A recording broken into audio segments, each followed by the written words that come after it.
will reach two giant goals. The first is 100 million shots in people's arms will have been completed within the next 10 days, and 100 million checks in people's pockets in the next 100 days. Shots in arms and money in pockets. That's important. The American Rescue Plan is already doing what it was designed to do, make a difference in people's everyday lives. And we're just getting started. By the time all the money is distributed, 85% of American households will have gotten a $1,400 rescue checks. To give one more example, for the average family of two parents and two children making a combined income of $110,000 a year, that's going to add $5,600 for them. $5,600 they'll get. And the plan does a lot more. It extends unemployment insurance for the 11 million Americans unemployed and any who will be unemployed in the near term.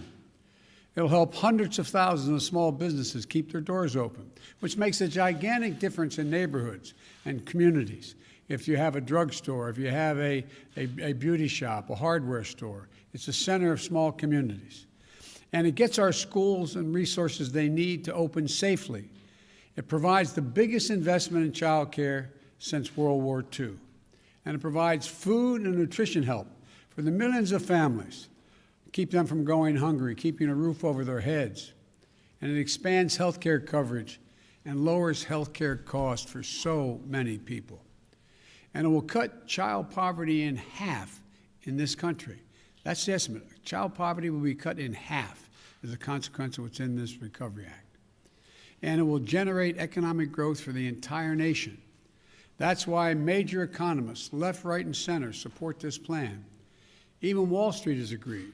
According to Moody's, by the end of this year, this law will spur our economy to create 7 million new jobs. And it does one more thing. It focuses on rebuilding the backbone of this country. Working families, the middle class, people who built this country. But as I said last week, it's one thing to pass a historic piece of legislation like the American Rescue Plan, and it's quite another to implement it. And the devil is in the details. It requires fastidious oversight to make sure the relief arrives quickly, equitably, and efficiently with no waste or fraud in your bank account, in your mailbox, to the local business, in your community, and to your child's school. Look, I've been here before.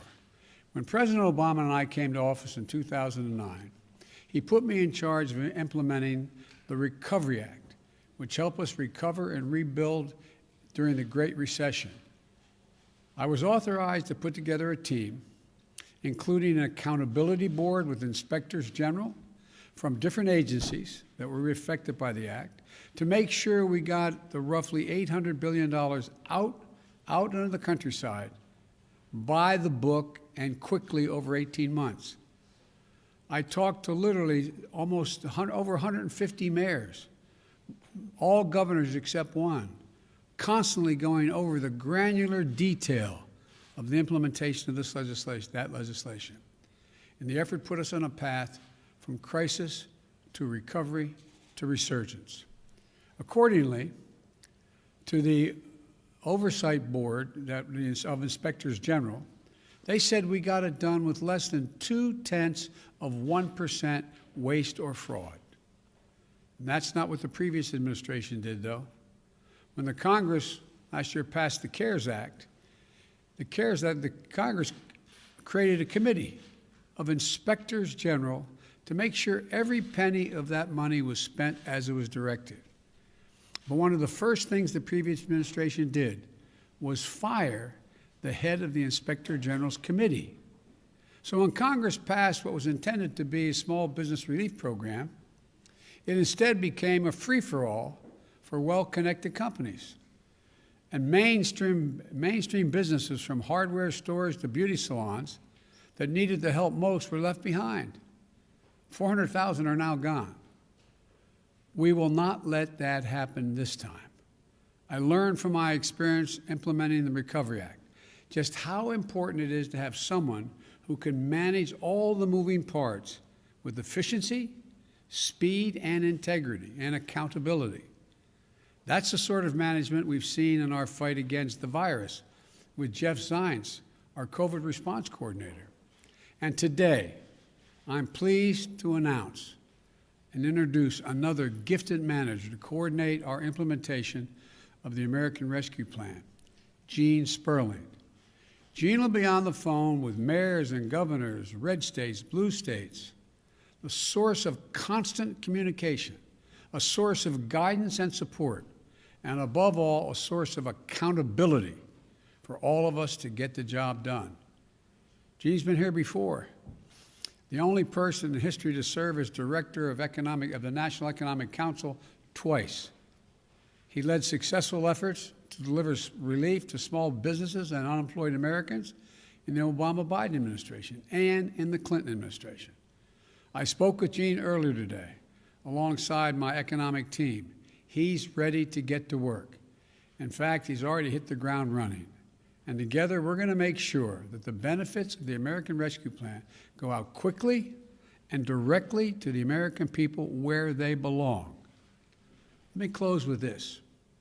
Help is here, and hope is here, in real and tangible ways. We're just days away from 100 million shots and millions in the arms of millions of Americans. That's the way. That's the way, on the way, to get every single American access to the vaccine. 100 million checks going into the pockets and/or direct deposits going into the pockets of Americans on the way to millions of more Americans. That's real progress. We have a lot more to do.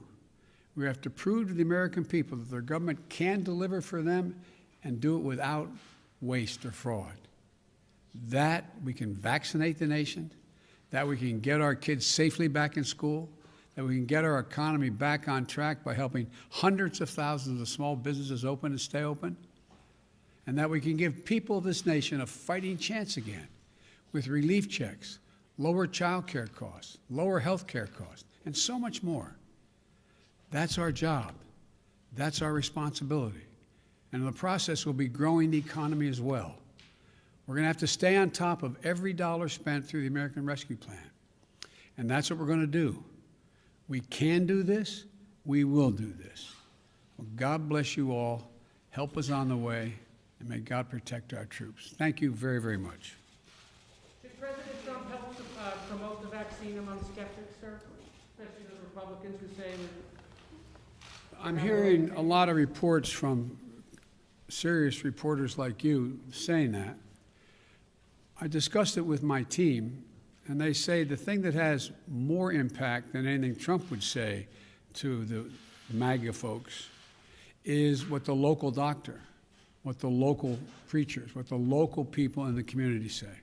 So I urge all local docs and ministers and priests to talk about why it's important to get that vaccine, and even after that, until everyone is, in fact, vaccinated, to wear this mask. Thank you very much.